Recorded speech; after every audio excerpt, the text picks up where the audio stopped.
Close your eyes for a second and imagine this.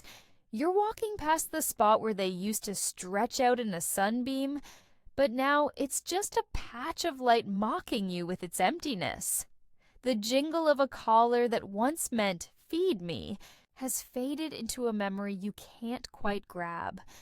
You reach for their brush, their toy, anything, and your fingers close around nothing but air. Losing a cat isn't a clean break. It's 1,000 tiny fractures that splinter through your days. It's the coffee mug they'd bat at, the shadow you still think you see darting around the corner.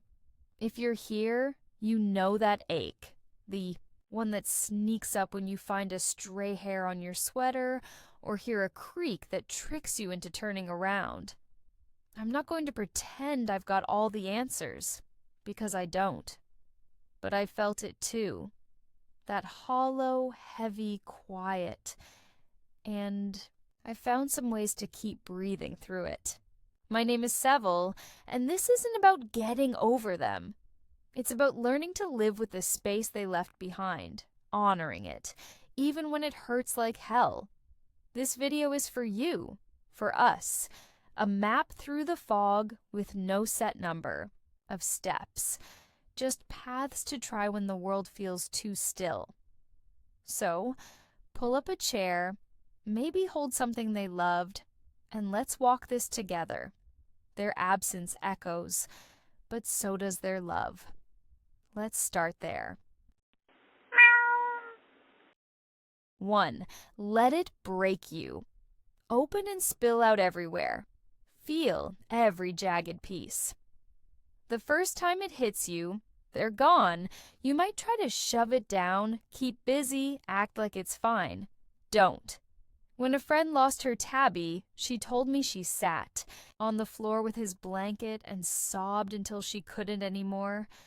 She said it felt like drowning, then floating, like the tears carried her somewhere softer.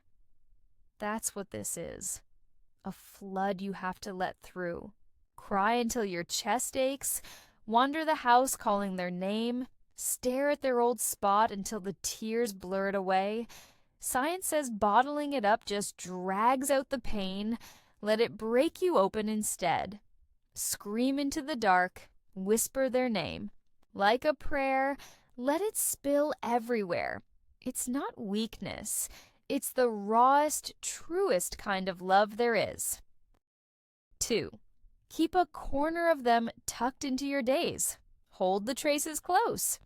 You don't have to pack it all away and pretend they never existed.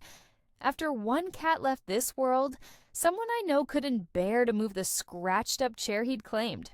Instead, they turned it into a quiet corner. A photo propped up, his old bell toy dangling nearby, nothing fancy.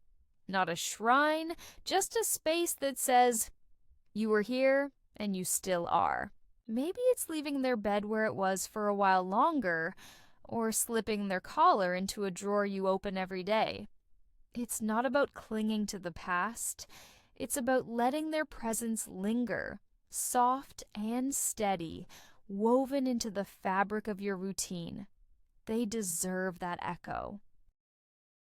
3. Say it out loud and let their light flicker on. Share their wild, wonderful spirit. Tell someone about them. Anyone who'll listen. He'd flop over like the world owed him a belly rub, a viewer once wrote me, and I could almost see that cat's smug little face through her words.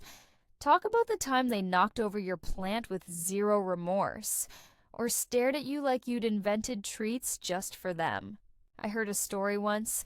Someone's cat would sing at 5 a.m., a yowl that woke the whole house, and they laughed telling it, even with wet eyes.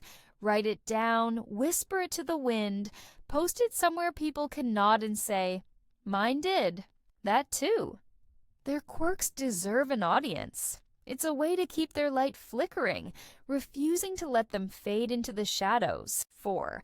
Find a rhythm to steady the chaos of an empty house. Anchor yourself again. When they're gone, time gets weird. Hours drag, then vanish into nothing. You might forget to eat or stand by their empty bowl too long, lost in the what-ifs. I'm sent. Knew someone who, after losing her gray short hair, started setting a timer for tea every afternoon. It wasn't much, but it was something to hold on to when the days felt like they were slipping through her fingers. Build a rhythm. Water the plants. Step outside for air. Sit where they used to nap and just breathe. It's not about forgetting them. It's about anchoring yourself so the grief doesn't pull you under completely. Small steps forward until the days feel less like quicksand and more like ground you can stand on. 5. Let love shift and stretch beyond their absence. Let it grow, not end. This one's hard, maybe the hardest. After a cat's gone, you might swear you'll never open that door again. That loving another feels like betrayal. I get it. The guilt cuts deep. But then there's this. A scruffy kitten at a shelter with eyes that stop you cold, or a stray that follows you home like it knows you're hurting.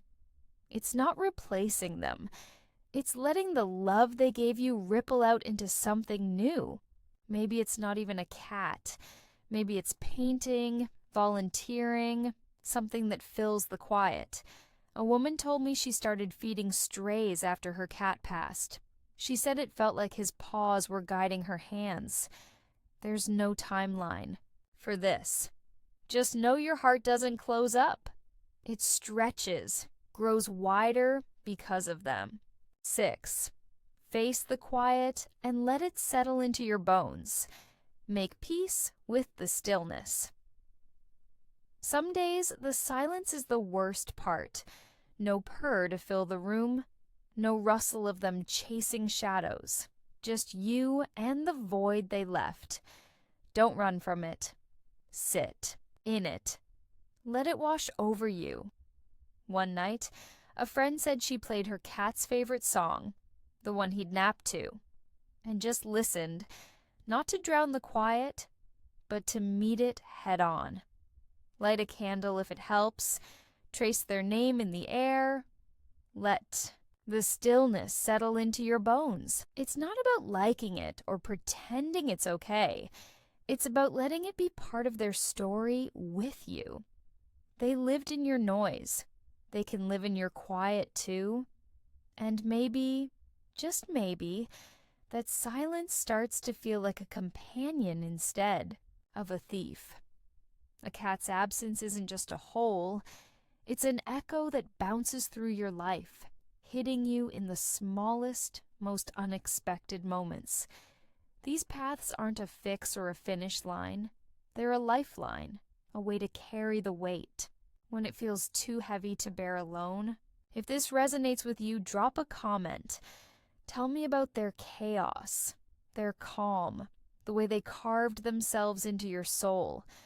Let's keep their spirits flickering here, together, like candles in a storm.